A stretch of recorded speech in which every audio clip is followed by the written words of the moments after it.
One of the participants over here. Okay, we are starting now. Okay. So we start with the first slide, which is that Narcissus, who is the Greek god, he's looking at his own reflection and he's in love with himself. And, he's so enamored. We all do that. It's not only him. We look at the mirror for endless times. So, who is the subject and what is the object over here? Coming down, the difference between subject and object here. Yeah, this is the problem with. Okay. So, subject is me. The object is not me. The object is the other. The object here can be living or non living, right? Subject has a body and everything in it, which is the emotions and thoughts and all of it. The object is everything and everyone which is outside of the body of the subject and his or her emotions and thoughts. Subject is an aspect of awareness, and object is an aspect of awareness or experience that I am not embedded with, in the sense that it is not a part of me, part of my body, or part of my mind in any way. Uh, Here it is very important. Subject is something that I'm mentally or emotionally controlled by or captive to. I don't have it, it has me. I mean, I don't have my entire mind and body, but my mind and my body has me. Object is something that I'm not, obviously. So when I'm looking at my favorite bottle, I'm not the bottle, I am not the object.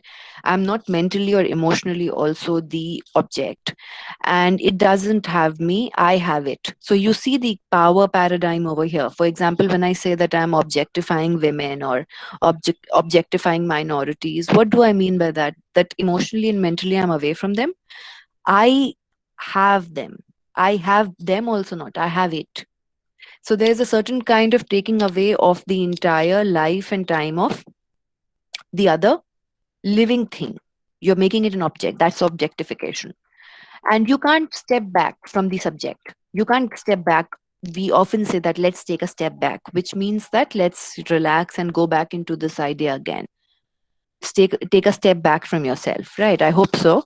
And object is something that you can take a step back from. So if this is the bottle, I can put it here and I can take a step back from it, right? Okay. In simple terms, for people to understand, subject is what is looking. So if I'm looking, I am the subject. I'm looking at my laptop and the camera that is shining. That is the object. So who is looking? The subject is looking. What he's looking at is the object. So the first paradox will explain to you that how the interconnection between subject and object is a paradox when he looks at his own reflection. So when you're looking at the mirror, you are looking at yourself, right? So that is the paradox. So are you objectifying yourself when you're looking at the mirror? Obviously yes. So that is basically the entire purpose. Now we start with Hegel, and I would ask all of you to take a deep breath, because we are going to start and this is going to be very interesting and a bit long. So Slovenia is a small country in Europe, and this is a very, very famous philosopher called as Slavoj Zizek. Now, this is my Indian accent of like telling his name. I'm not sure if it is correct, but it is Slavoj Zizek.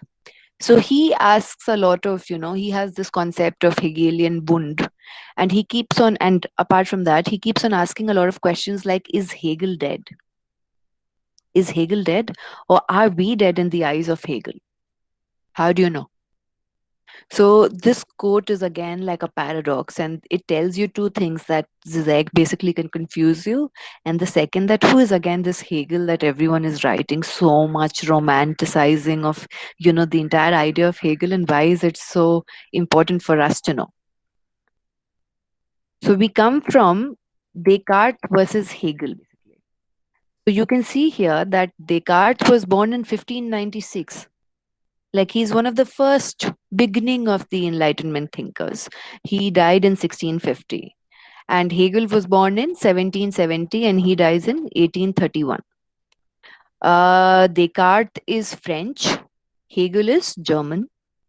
Descartes was a mathematician who basically used mathematics in philosophy, and Hegel was a historian. So how will you define what Hegel was? Because he was also a tutor, he was also a headmaster, he was also a university professor. So what is the basic idea of profession that you would like to give Hegel as? You'll say that he is a historian. Now, one thing which I keep telling my students, and which I would also say to all of you, is that uh, every time you want to study a philosopher, like in academia or in any kind of a job, your CV is very right. You get selected or rejected basic on the basis of your CV.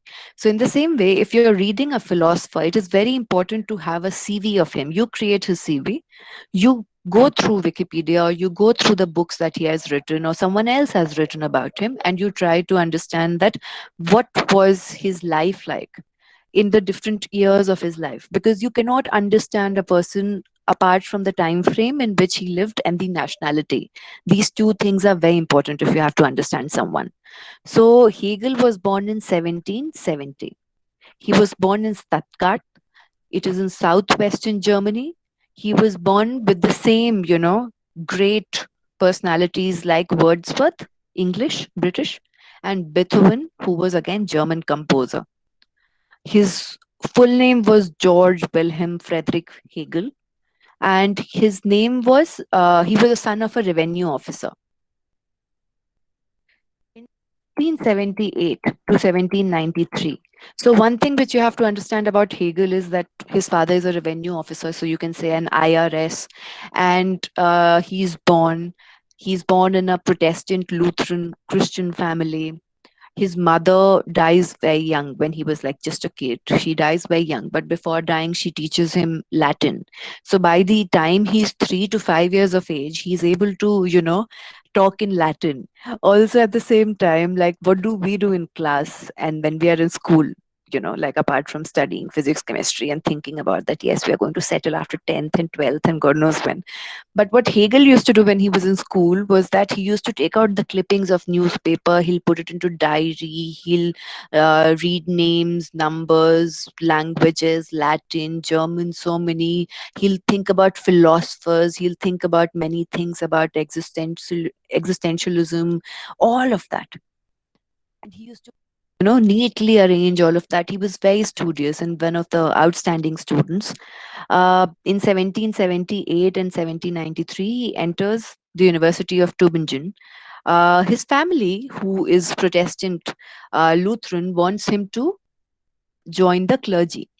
So they send him to this university where they have purposefully told him to study theology. So, for example, you go to study, do a bachelor's in religion or Hinduism or Christianity or Islam to University of Delhi University, JNU, wherever you want to go, and you're doing a bachelor's in that. And imagine that once you finish that bachelor's degree, you get a certificate saying that you were very good in philosophy, but you were not very good in theology. You have passed. But that was not why you came for. Like, imagine going to study a different subject and then achieving greatness in something else. So, perfect example of fluid learning. In 1789, you had the French Revolution. Towards the right, you can see the Liberty Tree. The Liberty Tree is an elm tree. Why is it important? As we discussed in the last class, that in 1776, the American independence was realized. So, before, if you go to 1760s, when because America was a British colony, they had imposed a Stamp Act. A Stamp Act was something that, if you're using any kind of printout or publication or paper, you need to get the colonial stamp of the British. And this really, baffled the American people who were staying in America was not found then, but just a second. So this is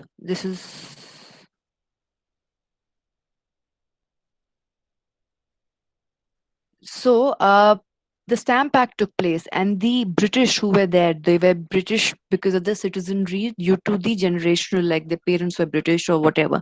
So like George Washington and others. So they had a lot of problem, and that was one of the very pivotal reasons of the entire revolt against the British Empire. And America wanted to be free from this clutches of British colonialism. So what they used to do is they used to assemble under this liberty tree. It was an elm tree. All these people used to come and assemble over there and used to talk about liberty, fraternity, and all of that. So the liberty tree became a kind of this um, a symbol of resistance during the American independence movement.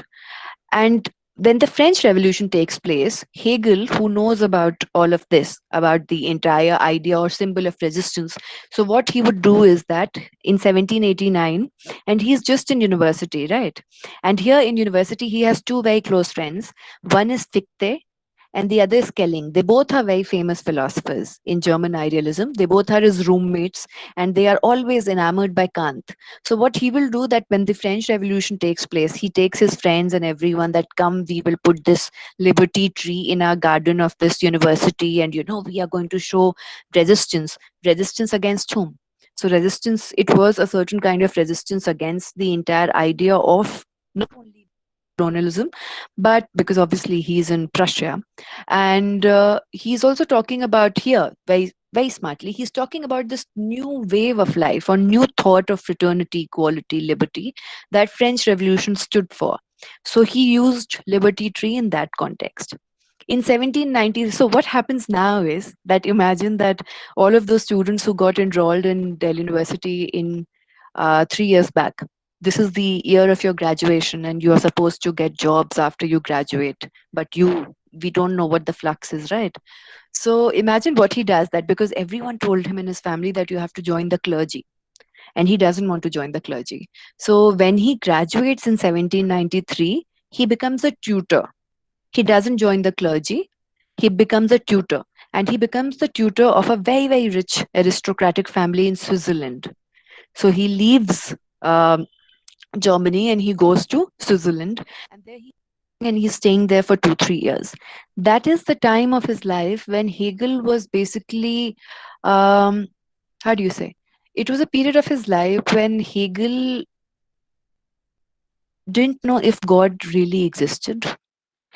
He didn't want to be in clergy because something was telling him that no, you can't be into clergy. Maybe there's a problem with the inception or thought of God. Look at Kant. Kant has confused all of us. You can't really, there's no future. Maybe what will you do after you join the clergy? What is going to happen and all of that? So Hegel doesn't join the clergy, he doesn't join the church, and he becomes a tutor. And in Switzerland he has access to a library because he's teaching a very like kids in a very famous aristocratic family, and he's not able to understand his entire understanding of God. He's very Kantian at that time. So you can see the impact of Kant's question of God's identity playing into the mind of Hegel. And where did this come from? It came from his two best friends, Fichte and Schelling, who were always, debating about Kant in their rooms. And basically, Hegel initially was, I don't care. But slowly and slowly, he was like, no, no, no, this. Who is Kant? Why are they debating? What is so important? So he was alone. He was staying in Switzerland. He was teaching, and he had the access of library, and he was very disturbed about what Kant had said about God. And so he started writing books about Jesus and gospels, and these have never been published, but these were his first books. In slowly over the period of time, he started having differences with the aristocratic family, so he decided that I will quit my job. He's young, so he quits his job. And then where does he go again? Where he doesn't want to join clergy, so he then goes to Frankfurt for being a tutor in the family of a wine merchant.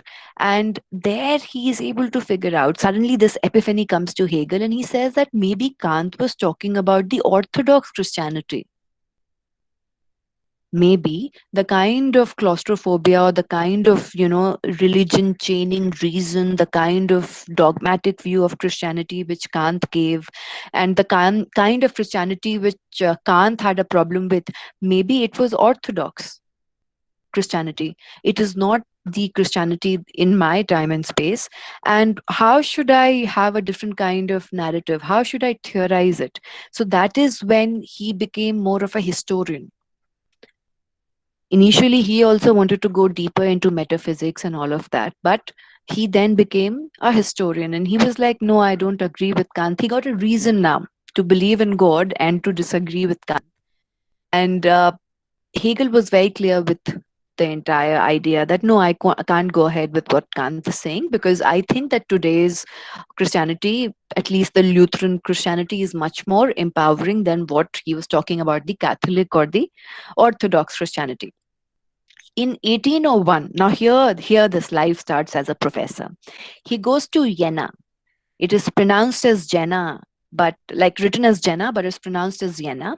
It is like a academic city in Germany. Like you have Oxford and Cambridge in UK, so it is Jena is there in Germany, and he becomes an unsalaried professor. Like I will start teaching. He realizes that I'm very good at tutoring, so why don't I become a professor? He goes and he's not getting any money. And even then, because his friend Skelling had asked him to come over and come, let's do, everyone, I'm trying to write about Kant and everyone is abusing me. Why don't you come? We have discussed so much about Kant. Come over. Skelling calls him. He goes there and he starts teaching about philosophy, logic, metaphysics, right? And in the first class, he had only 11 students. And no one understood him because he had this habit of coming to the class, Hegel. There was something always very old about him and very, like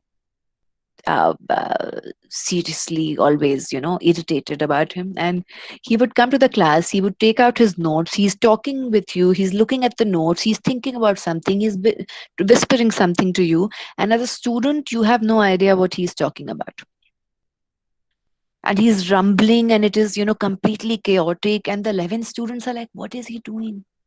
Who is he? He's working without money also, why is he doing this? And then slowly and later, the students, when he realized that he was so important, they understood and they were like, after all, it was Hegel. This man had to be Hegel, so obviously we will not be able to understand him.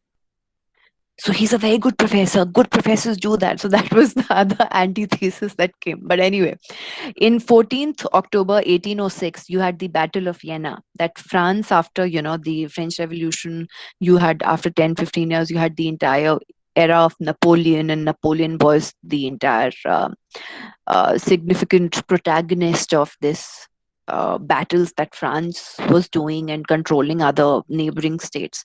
So in 1806, there was this Battle of Vienna. So that was the first book which, Hegel was writing about the phenomenology of the mind or the spirit.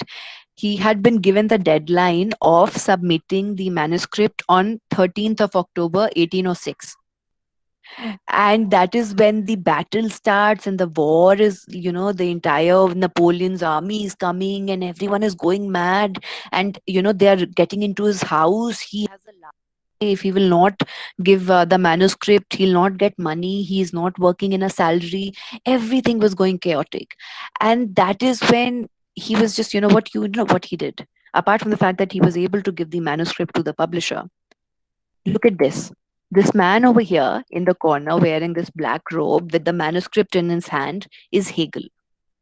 This man is Hegel, and this is Napoleon who is coming inside Vienna with his horses. And he's so enamored by Napoleon. He's so enamored by Napoleon. The reason of being so enamored by Napoleon is that he looks at, because Hegel is also a product of romanticism. What is romanticism? I'll tell you. But he looks at, Napoleon and says that he's an emperor, and, he's just on his horse, but he's controlling the entire history of human race. And he's completely enamored. And look at this man. This man has a deadline to give his manuscript, and then he's romanticizing.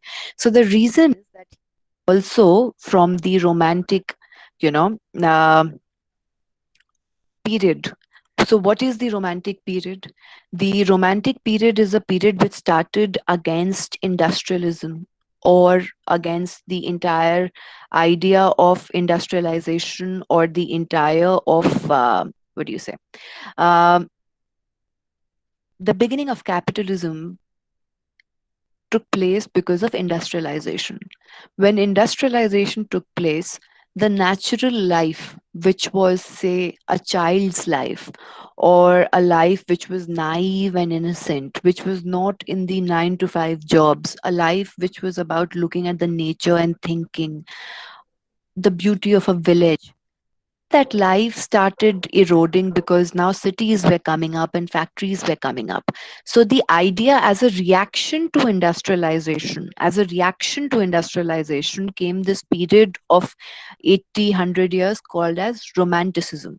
So it was very intense, passionate love also, in that you have to be intensely passionate, you cannot be capitalistic machine like, all of that.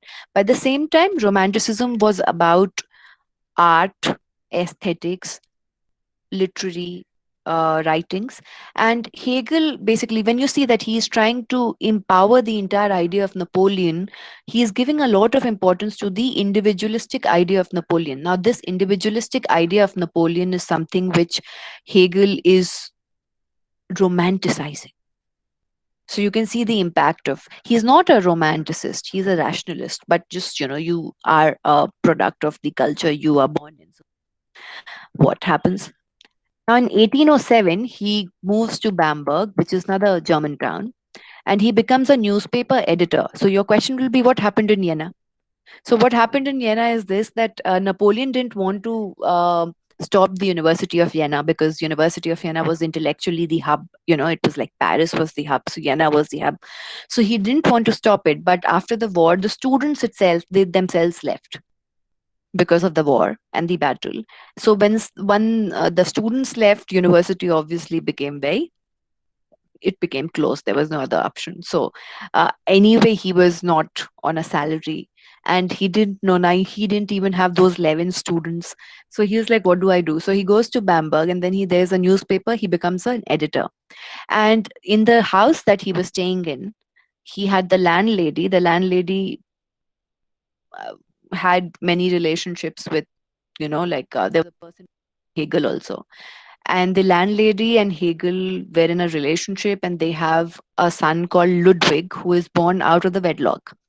And the landlady and Ludwig stay behind. And Hegel then goes and he becomes the headmaster of a gymnasium in Nuremberg. Now, gymnasium is not your gym. Gymnasium is not your gym. It is basically a head school or high school where you can do your 11th and 12th kind of. So it is a high school. He becomes the headmaster, he becomes a principal, and his child, illicit child, Ludwig, is over there back in Bamberg. And there he starts, in these 8 years, he starts writing about encyclopedia, philosophy of nature and spirit. And this is the time when he starts writing a lot about India and China. Starts writing a lot about India and China in these encyclopedias. In 1811, he marries the daughter of a senator who is 22 years younger.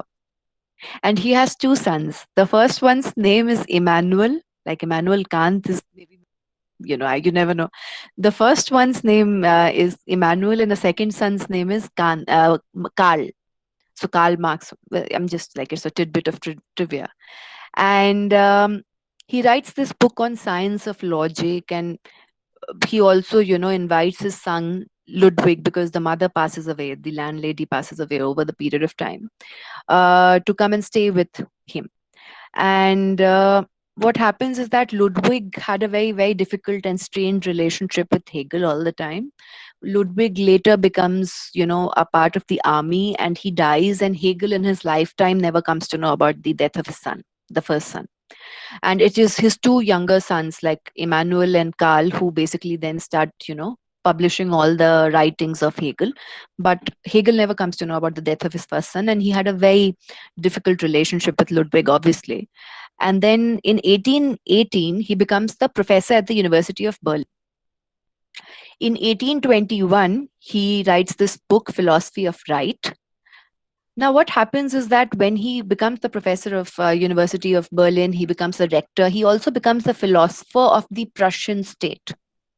You understand? He becomes the philosopher, like a person, like a mantri which you had in the Indian systems. He becomes a philosopher of the Prussian state.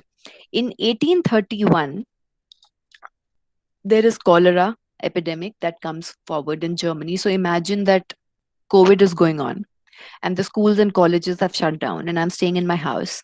And now because the new session has to start in August or September, I need to go back to the college. And I think that, okay, now the lockdown is maybe over and I can go back. And then I get out and the epidemic is still there and I die.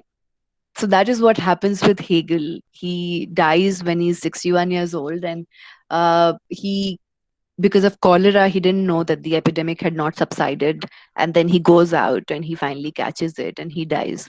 And he dies on what I'll kill for you is Children's Day. So he dies on 14th of November on 1831. Right. So this was the history of Hegel. So it tells you a couple of things. The first thing that it tells you that Hegel was a product of Romanticism. He was not an Enlightenment professor. Right. He was he was into metaphysics, but above all, he was a historian. He believed in progress and development because when you look at history, you see that okay, there was an early man, then he grew, then there was this man who was in the villages of farming, and then different kinds of stages of growth that you have. So this is how the entire idea of progress is there in the mind of Hegel. He's not looking at the entire reality only in time and space. He's looking at into progress. He says that you can never be only one thing at one point in time. You are always becoming something. So what you are becoming, what you are, is what Hegel is basically very difficult to understand about. I mic is on. Someone's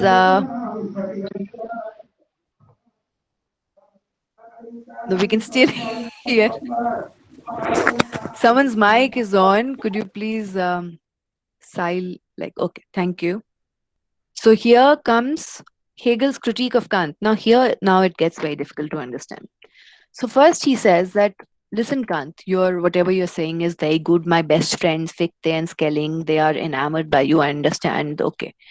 But you talk about appearances that, you never see a thing at it really is. You only see an appearance. So say that you go deeper into understanding a thing, even then you will see just an appearance of it and you will reality of what it is. Right. So what are you actually seeing? What are you trying to confuse us with? That was the first critique. The second is that he says that instruments always hinder the reality of an object. So, for example, you have a microscope and you want to particularly see what is, evident in a leaf under a microscope. So, you will take that leaf off. You cannot take the entire plant under your microscope, right? So, you'll take that leaf off, you'll cut a little portion, you'll magnify it, look it into the microscope. Now, that is not the leaf that you were really thinking about, or you were seeing how it was appearing to you. In terms of vaccination, the vaccination which is hit and trial method, it is going to, for COVID, the vaccination is going to hit and try over what is okay, what is not okay, and you're going to experiment a lot before you come to the real vaccination. In the same way, every time you use an instrument, anything that you, for example, Facebook is an instrument which Hegel will say it is not real. You look at everyone's profile photo, you look at everyone's storyline or Instagram or whatever, and you think it is real, but it's not. It's an instrument. And according to Hegel, any kind of instrument will hamper the reality. So the question is, where is the idea of instrument coming from? The idea of instrument is coming from the specs. So Kant had said that we are wearing specs, right? So Hegel will say that once you're wearing specs all the time, your specs are not giving you the real reality. So you look at the moon. The moon will appear in a different way. Say today is Eid, so it will appear in a different way. Then after 10 days, 15 days, it will appear in a different way. But when you go to the moon, you'll see that it is not how it appeared to be. Right. So even the telescope is not telling you the reality. The instrument is actually destroying what the reality is. So And he says that there's no such thing as a static being. No such thing as a static being means that everything is changing. So according to Hegel, the person who started this class at 4:45 or 5 o'clock is not the same person who is teaching right now at 5:42. The person who started logged in and opened the lecture is not the same person after 15 minutes of it. We are always changing. There's so many things that are happening inside of us in the world. So we are not the same.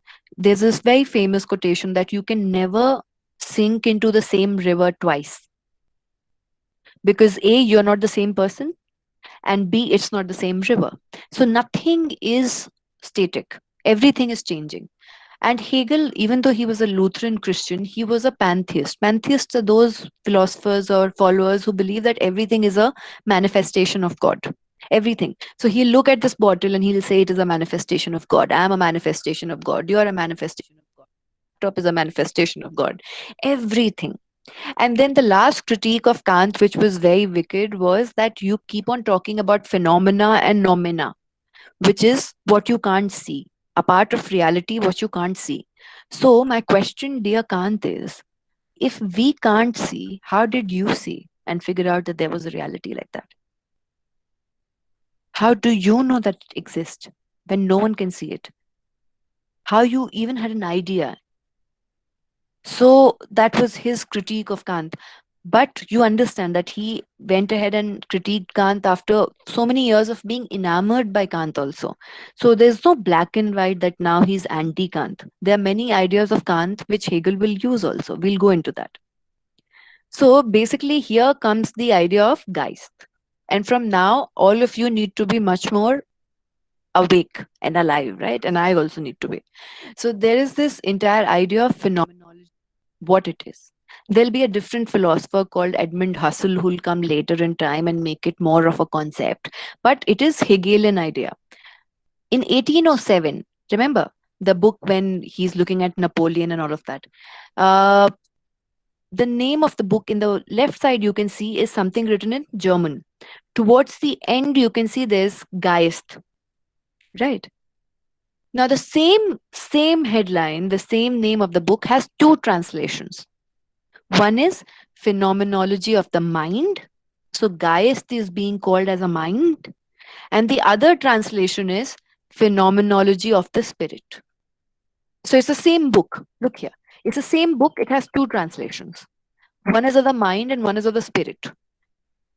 Now it is very confusing. What mind, what spirit, whose spirit? Are we talking about ghosts now? Right. So this entire lecture is going to be about what Geist is. Let's go back to Kant before we go further. Kant divided reality into two parts. One was noumena, things in themselves, including God that cannot be known. It is important to understand because now Hegel is going to tell you that God is, everything is God, right? And then there is phenomena, things as they appear.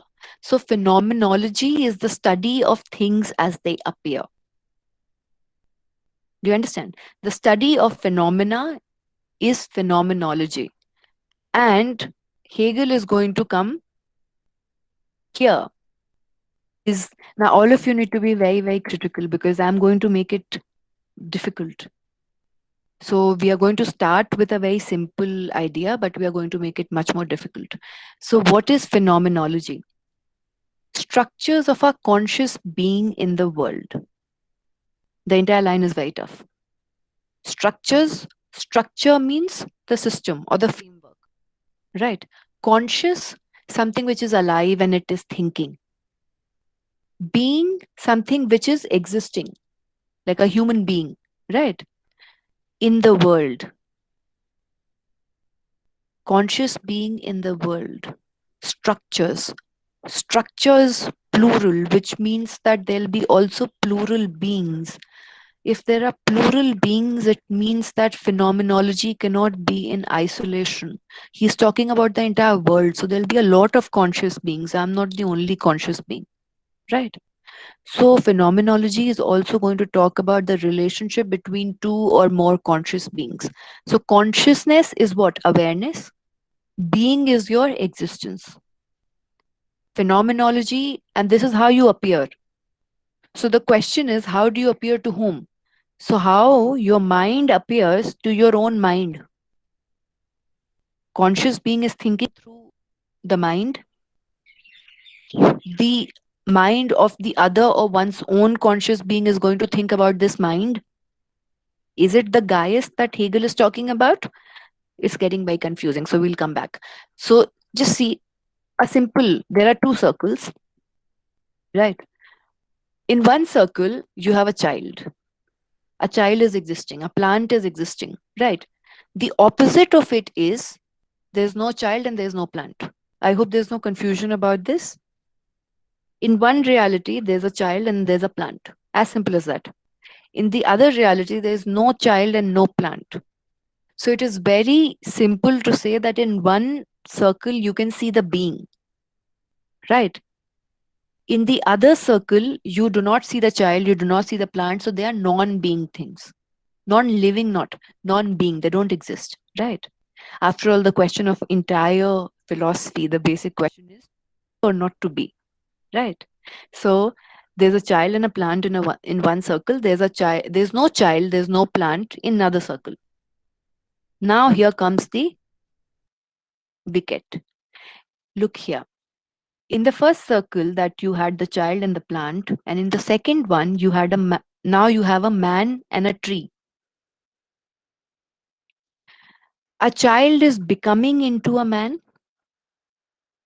When I am 5 years old, and you look at me and you will say that yes, she is 5 years old. She is a kid.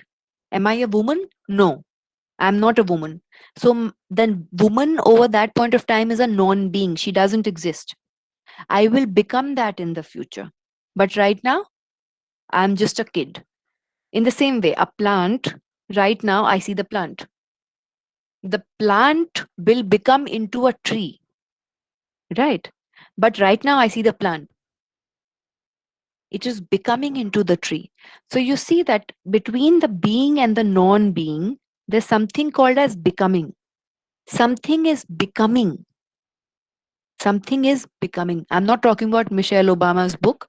Something is becoming, something is changing, something is growing, something is aging, something is changing in time and space. What is becoming? So, the beauty which he says about that in one particular, like for example, the quotation like child is the father of the man. It was a quotation that came during the Romanticism age. The child is more innocent and naive and man is more crooked, and child itself knows the entire future of what the man or his destiny is going to be. So here, child is the father of the man is a paradox as a quotation if you look into it. A child will eventually, if he survives naturally, will become into a man.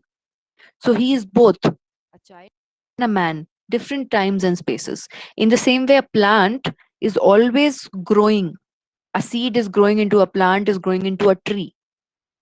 So, what basically Hegel is talking about that all of us are ever changing. They are into a dialectics, which is always changing. It is becoming something from A to B to C to D or whatever. With time, with change. We all are changing. For example, if I keep this favorite bottle of mine in this table for the next 10 years, right? It will become dirty, it will become dusty, it will change, it will not look the way it is. So is it the same bottle? The answer is yes and no. It is the same bottle, but it doesn't look like that anymore, right? So what Hegel is basically trying to tell you that the future contains the past, which we also dealt in the previous class. But Hegel tells you that we all are becoming something. Your consciousness is becoming something. So for example, think back your first failure in life. Anything, it can be anything. Like my first failure of life was I didn't know about Middle Eastern politics or international relations, and I felt like a failure. Right. So think about your first failure of life. And if you feel bad, or think about your first heartbreak, and if you feel bad, there is something inside of you which still remembers. There's something inside of you which still remembers, but that failure or that heartbreak happened 5 or 10 years back. Right. So, what is inside of you that is remembering and feeling sad? if there is no distance from the past. There are few things that you can never have a distance from the past with. Say, for example, if you watch a movie of Irfan Khan, you'll still feel that, there's something which is remembering him, something which is sad. So, what is that? That is your consciousness, that is your awareness, and that is always changing. So, how you or how old you become, how you grow, there's something of the past always inside of you, and whatever is being conscious of the previous failure or heartbreak or whatever is also changing with time. So with every second your consciousness is changing. This is a simple understanding, right? If anyone has any doubt, you can ask me towards the end, but I hope that this has become very clear that all of us are always in a flux. We are always changing. There are two contradictory options happening at the same time. So now Hegel will say something which is his philosophy. He says, first thing, that there's nothing static, everything is changing. When your earth itself is moving, everything is moving, everything is changing. He wanted to study or search for the absolute. Now, absolute reality, absolute idea of God, absolute, existence of something which is beyond his understanding, something which is, absolute questions are like, what is the meaning of my life? What is the purpose of my life? What will I be remembered of? What is my legacy? These are absolute questions. So the higher picture is much more absolute. And according to him, absolute is something which can grow. Absolute. Like, for example, there was this very famous feminist, right, who never married, and she had a mother and everything. And she was questioned a lot and criticized a lot, and it was her mother, and slowly, as people started understanding her philosophy, she started being embraced. So they asked her that, how did your mother not criticize you, or how did your mother accept your identity or your different kind of, principle in this patriarchal society? So the feminist said, because my mother was also growing with me. My mother was able to understand my different reality because my mother is also growing with me. What, as we start growing up, our parents start growing old, right? So there's this growth which is there, this progress which is there. So he does not believe that a god is one static being which will never grow or will never have any progress. According to him, God is also growing. Just as humans are growing, God is growing, the absolute is growing. He has the idea of progress and development. He's a historian, so obviously he'll talk about progress and development. He talks about consciousness.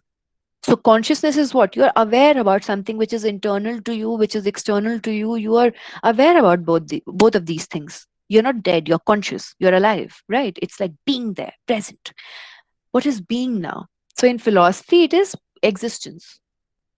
Just the existence of you is your, like, human being, something which exists. Now he comes to Descartes. So now listen about Descartes, what happened. So Descartes basically had a very adventurous life for that century. So he wanted to get into military. He started questioning the identity of God. He started questioning, he was going mad. He was questioning about his own identity. There were so many spies after him, and he was keeping on, traveling from one country to the other because, there were so many spies running after him. So basically, what is the story of Descartes? Descartes locks himself in a during what do you say, one of his travels. He's in the army military, and there's a war going on, I guess, and he locks himself in a room, and it was very cold, and he switches on the stove, right? He switches on the stove, and he starts thinking about the existence of life and everything, and he's thinking, and then eventually it is like a certain kind of epiphany he has, and he says that, I think, therefore I am, you know and even if I'm getting deceived, there is something alive in me which is deceived. So there is something. What is this? This is mind, which, if the mind is functioning, then I am aware, I'm alive, I exist. This was the idea. So Hegel will say that, listen, Descartes, all of that is very fancy, all of that is very good, but you cannot exist in consciousness without another consciousness. So you don't have to. So he's making fun of Descartes. He's like, you're locking yourself in a room and you're switching on the stove and it is so cold and you're shivering. And the next day when you wake up, half the people think that you had some kind of physiological disorder. There's a syndrome also named after that. So he's like, why do you have to lock yourself in a room? You don't have to lock yourself in a room. There are, you have your consciousness that you are aware. You will get to know if it is mirrored or reflected in the consciousness of the other. So, another subject, you don't have to lock yourself in a room and think about life, apply it, interact. That is what Hegel is saying. And when Descartes had asked the question that something is thinking, so my mind is thinking, I have a mind, so I exist. So Hegel will say that yes, now the mind is there. Now, whose mind it is the question. It is the human mind or the God's mind or the state's mind. Whose mind are we talking about? So he says that I'm going to confuse you more than Descartes confused you. I'm going to call it Geist. So, what is it? Now, here comes the love story. So, for example, you, you fall in love with someone. There is a consciousness which is outside of you. You have the desire. You have the desire for the other person whom you love, that it doesn't become an object but becomes a mental representation, and there's a struggle. All, the more the struggle the better it is, right? Like all that we say to ourselves. It is that what happens basically, the other, who is your crush, you want to own the other, and the other is foreign. The other is foreign because it's outside, he or she or it, whatever, outside of the boundaries, is outside of your body, right? Now, because the other is outside of your body, you want to own it and you want to deprive the other of its foreignness. The foreign capacity of the other has to be deprived. But you can't do that. The other can never be a part of your body or your mind or completely with you. It's a different consciousness. So, desire always creates struggle or a contradiction. There is a contradiction very deeply inside of every crush or love or whatever. And that happens with everything that you want. You don't only desire a human being, you desire life, you desire a better timetable, you desire to get up early in the morning, you desire to have good food. Anything that you desire proves a contradiction. It is contradictory to its own existence, is what he's saying. Now, coming out. Now, here is what these are the Russian dolls. So, I'm going to talk to you about Geist in these Russian dolls. Um so, the little one that you see in the end is a little baby, a small baby girl. And then she keeps on growing, growing, growing, and she becomes a babushka. Babushka is an old woman in Russian, right? These dolls have been from 1809 or 1810 in Russia, and these are like the symbolic things. And I'm going to teach you what a Geist is through these dolls. I hope all of you can see me, right? So I have doll. You see one Russian doll, right? Now I take her out. You see another Russian doll, right? Now I take her out again. Then you see a third Russian doll. I'm going to have only three parameters because there are many, but just for us, three. So this is the third one, right? Now, when I say that I want to throw this doll, all three of them will break, right? Now let's not debate कि अच्छा बहुत जोर से तोड़ेंगे तब. So we'll throw them and all three of them will break.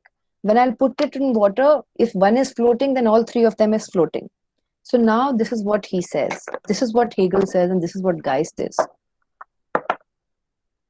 This is you. This is all of us. All of us with our minds, with our body. This is how we are. We are very small, right? This is us. We are present inside the state. This is the state, your country. You are present inside your country or the nation, right? And your state is present inside the Geist or the Holy Ghost or the mind of God. Do you understand? I'll try to explain it again. This is you, the smallest entity, right? These parameters are going to have a lot of contradictions within themselves. So just understand the basic of it. This is you. You are inside the state. So you are a reflection of the state, and the state is a reflection of you.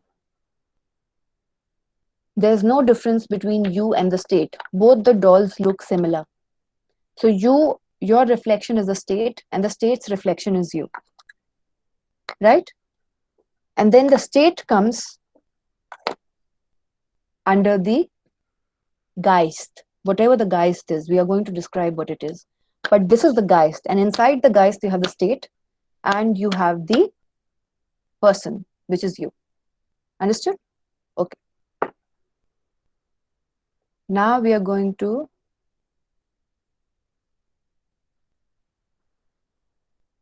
go like this. This is exactly what I have told you right now. There's a human being which is inside the state. The state is inside the Geist or the mind of God, right? So we come to the first level. This is you, the smallest entity. You have two kinds of contradictions always in you. Once I came to the class and I asked my students that how many of you are self-aware? So 90% of the class students raised their hand. And I was very impressed. I was like, I became self-aware only when I was 28, 29, and not when I was 18, right? So then I was thinking that did they understand what self-awareness actually is? Because self-awareness is something in a particular kind of philosophy. Self-awareness is also the idea that, say, the moment you understand that you are very humble, it means that you are not humble. The moment you understand that you are being self-aware means that there's something beyond that you're not self-aware of. So that's why it's a very contradictory idea.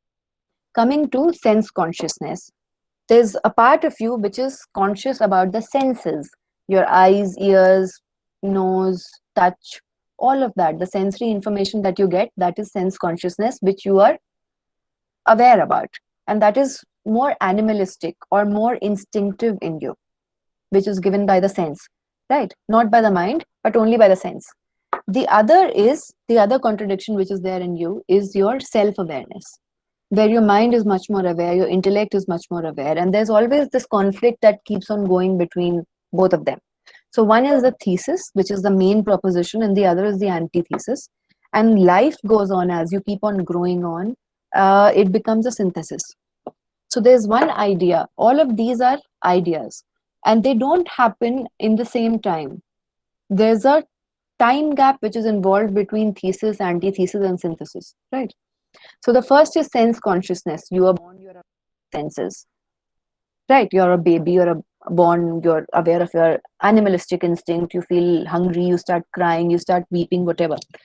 Over the period of time, you start having self-consciousness. You start thinking about, yes, I have a mind. I have, my sensory information might be wrong. I might be more intellectual than I thought, or whatever. That is the antithesis to your first proclamation.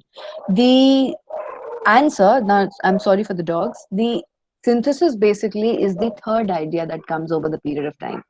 It is the notion which gives away both. The conflict between sense consciousness and self consciousness is eroded by synthesis.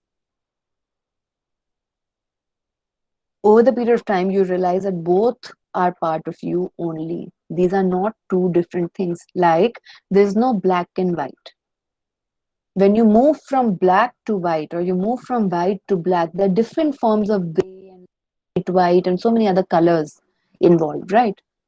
So in life, there's nothing black and white. It is a continuum that keeps on changing. You keep on changing, and you live with a third idea, which is the synthesis or amalgamation of both of them, which also solves the conflict between both. Now you have both of them, sense consciousness and self consciousness, in a very amicable way inside of you. And it is because of the synthesis that has been created, which has helped you to live with both of them and to understand instead of having a conflict, right? So that is what is happening at the level of a human being every day, all the time. The second is what he calls the state or the objective spirit. Now we come to this. Now we come to the state. The state has the human being, right? There's particular idea of law and order, justice, all of that, which has to be objective, which is meant for everyone, which the state has to categorically build. That is the thesis. The antithesis is your own self-consciousness, which comes from inside. You are obviously inside. There was self-consciousness over here, right? So when you'll come inside of the state, there will be self-consciousness inside of you again. Now, self-consciousness is something which is a certain kind of duty which you have. Sometimes the law and order and the duty might not be together. For example, in the Nirbhaya case, right? The law and order will take time to give a justification, or it will take time to have the trial, right? If you would have just followed your duty, you would have stick with it without going to protest or demonstrations. But you questioned your duty, you categorized it, you created an antithesis, and there was a reformation in the law itself, right? So what, for example, what is justice? Justice is the idea that you have to give whatever is owned by the other person. Whatever he owes and owns, you have to give it. Uska hak hai. But imagine that this is a question that Socrates and Plato and all of them grappled with. Imagine that a friend of mine gives me a weapon, right? The friend of mine gives me a weapon. After a few years, we stop talking and my friend goes mad or mental or deranged. Now the same friend comes back and asks me the gun back or the weapon back. Justice will tell me that I should give the gun because he owns it, right? It is his. But should I give gun to a madman? You see the thesis and the antithesis. So you create a synthesis which is different, which is to bring the aspects of both. The synthesis happens. So there's one thing which we understand, that the thesis, antithesis, synthesis happens. The synthesis again will create another thesis in you or in the state, in the community, in the society. But it is because all of us are changing. You're right. We're never one thing at one time in space. They're continuously changing. So a thesis of a proper context, first thesis, antithesis, and synthesis took place. From the synthesis, you had again a new thesis. Now, this is at the level of the state. Here, Hegel is talking about the state objectively, but he is still saying that inside of state are you. So I'm using self-consciousness because you're still inside of it, right? Now we are coming towards the end of it. Now this is Geist, or the absolute spirit. So this is Geist. This is the mind of God. He thinks like we have mind. I think, therefore I am. So God must be also thinking. He might also have a mind, right? So the mind of God. So what he's trying to say, that over the period of time, the mind of God is going through a historical process because it wants freedom. Since the Big Bang Theory, if God created it, since that time, since the linear arrow of time, when God is, his mind is evolving like our minds evolve. His mind is also, or her mind is also evolving with time and space. Going forward, there's development and progress. What does he want? He wants absolute freedom. What does it feel like? We don't know. But God's mind is finding liberation also, like we are finding. God's mind is also finding some kind of empowerment, emancipation. And here you will see that there, the synthesis which will be created eventually will be the end of it. That's it. That synthesis will not be another thesis. So, according to Hegel, history ends in 1807 when he writes it. Because now, what is philosophy? Philosophy is basically the study of telling you this is the truth and that is it. Not having another philosopher after 50 years telling that no, no, whatever you said was not making sense and this is the better version of it. So, he says that in the absolute spirit, what happens is that the synthesis that has been created in the thesis, which is mind of God, and the antithesis, which is absolute freedom. The synthesis which is created, how it looks like, we don't know. What it is, we don't know.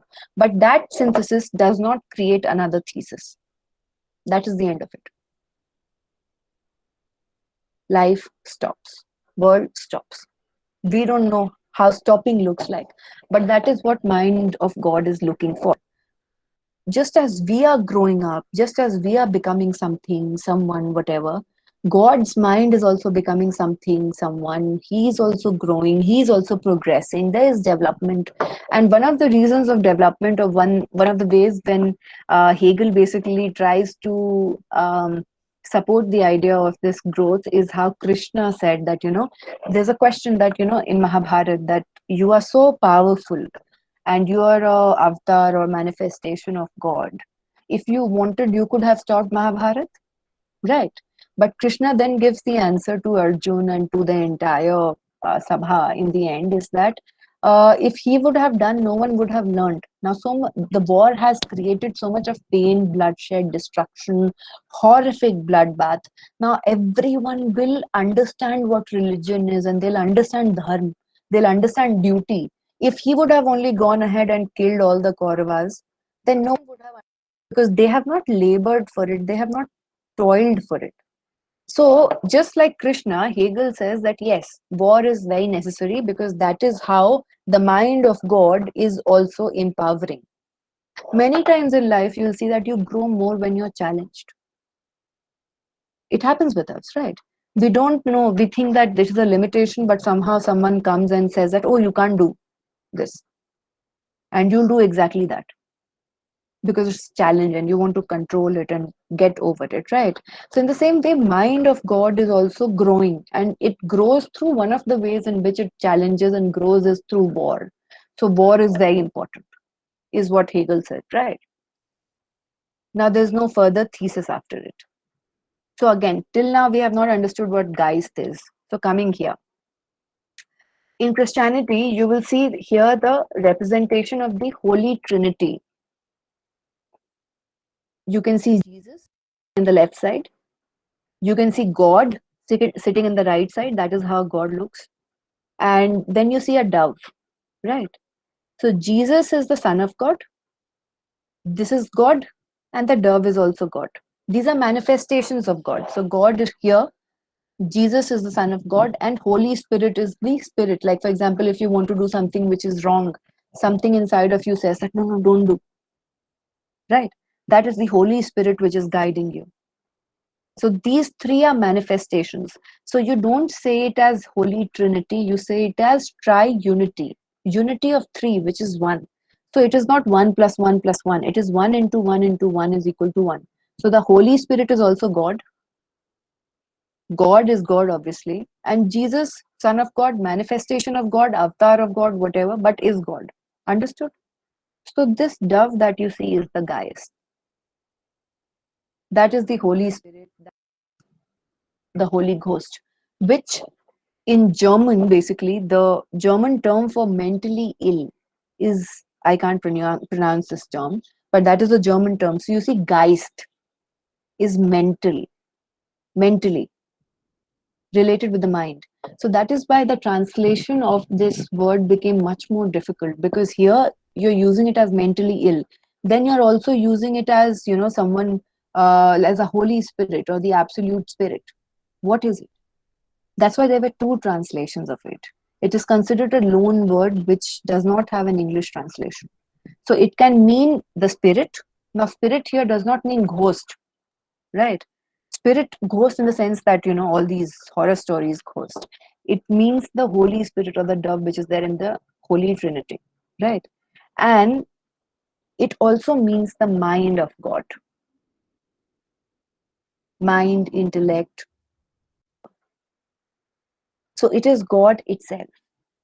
Both Jesus, God, and the dove, all are manifestations of one God, one and the same thing. So Gaius anyway then means God. That's it.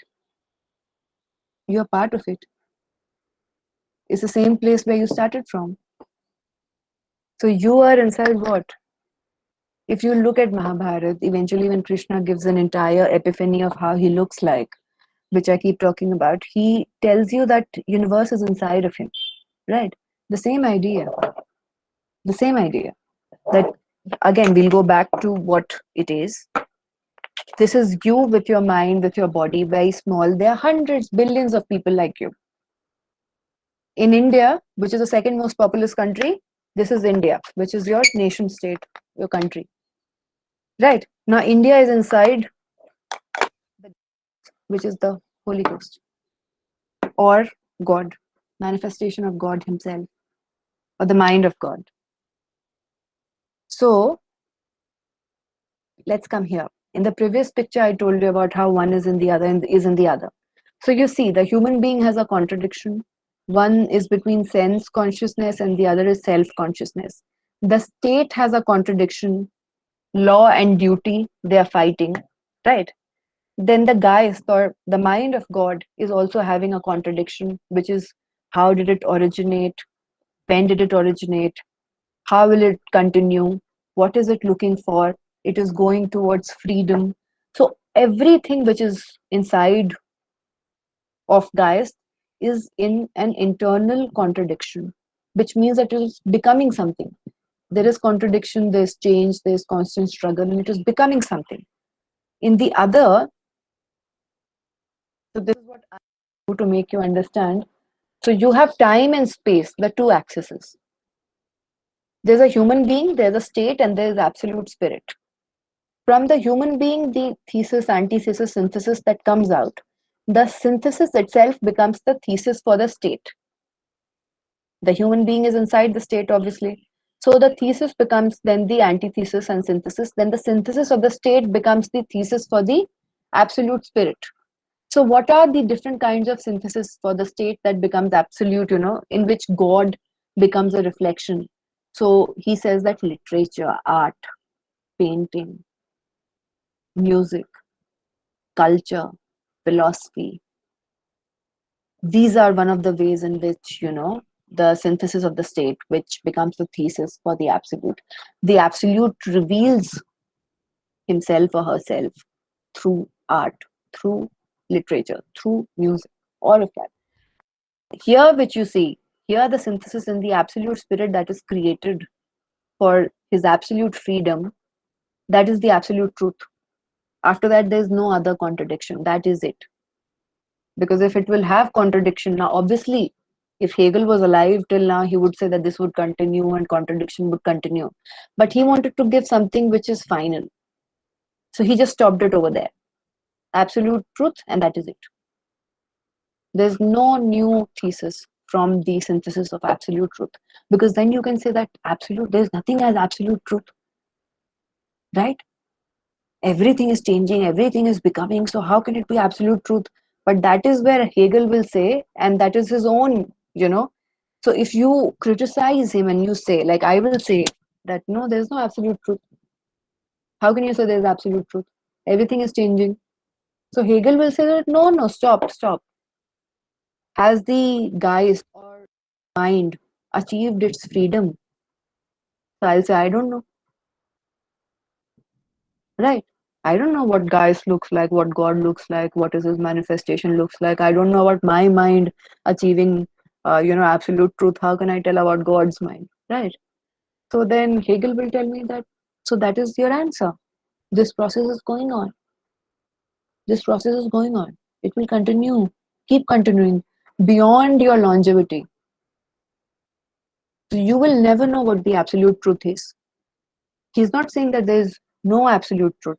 He's saying that there is an absolute truth, but you will never know about it. You, yes, for example, the state controls or has the human being. The state might have an idea what the synthesis of the human being was, but the human being will not have the idea of what the synthesis of the state is. The human being will have no control over it. And then absolute spirit, obviously, we don't know what Geist is completely. It is a manifestation of God. If it is the Holy Spirit, it is the manifestation of God. Right? The dove. There's no translation of that word. So here it keeps on happening. Time keeps on going forward, and this entire contradiction keeps on happening. And someone will say that this entire yellow sheet that you see, this entire yellow sheet that you see with the graph and all of that, that is the mind of God, where the absolute synthesis is happening. This entire thing is the mind of God. That is Geist, basically, another interpretation of it. So, what are the main points?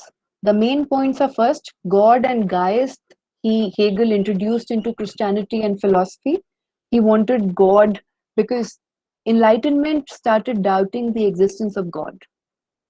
And Hegel came from a family that into being clergy. He had a very difficult understanding of relationship with Kant's ideals, and then he went ahead and said that no, there's a different kind of our particular, Christianity is much more empowering. So there is God. You had a different kind of Christianity's conception, so you were wrong. He basically says that there's this general consciousness or a single mind in which everything is. So all of us are in this general mind or in this Geist, and state is only a reflection of man.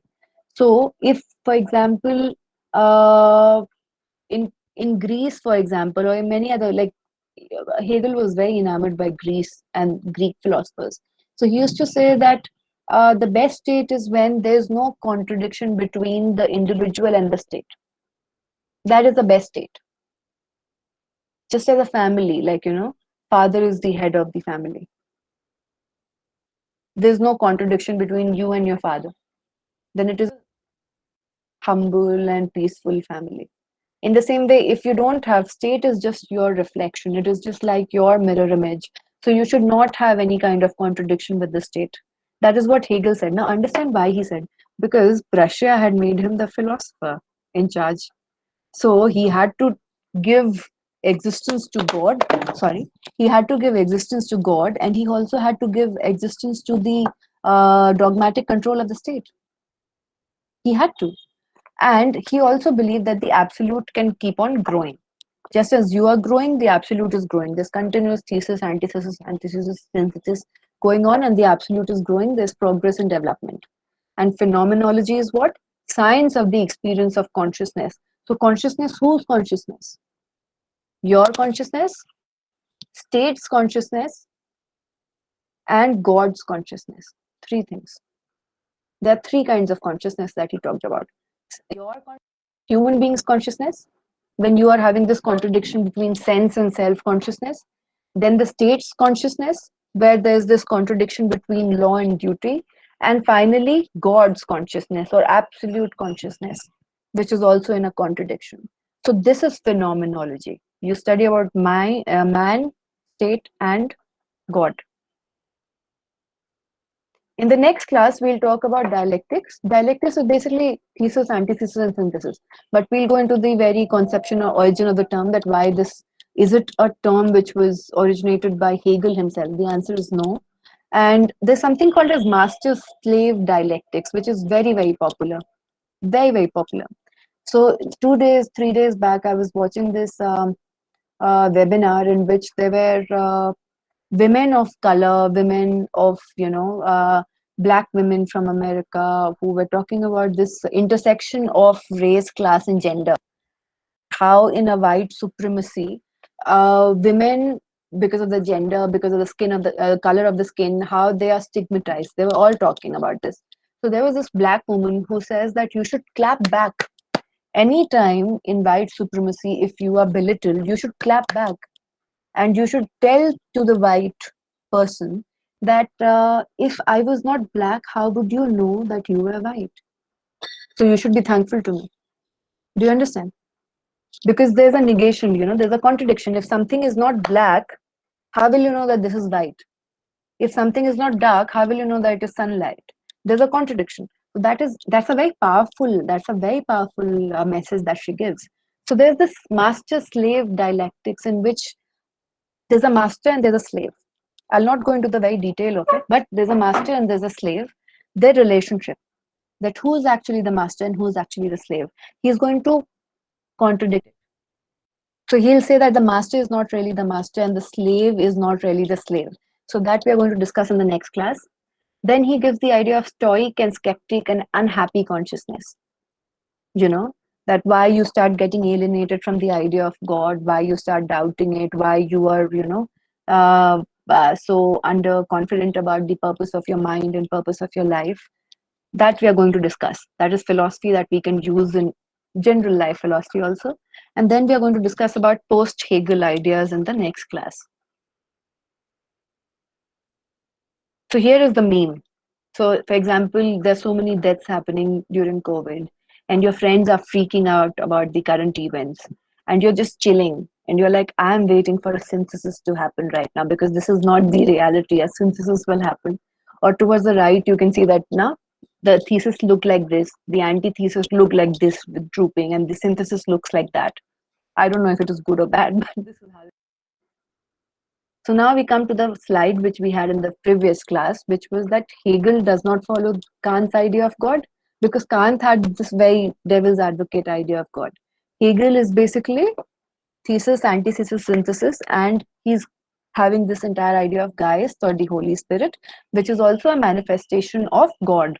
Mind of God means God is somewhere there, right? So obviously we understood the different kinds of headache that Hegel can give us by this. Towards the end of it, the question is that if you think you are, right, the existential thought process that I think, therefore I am, right?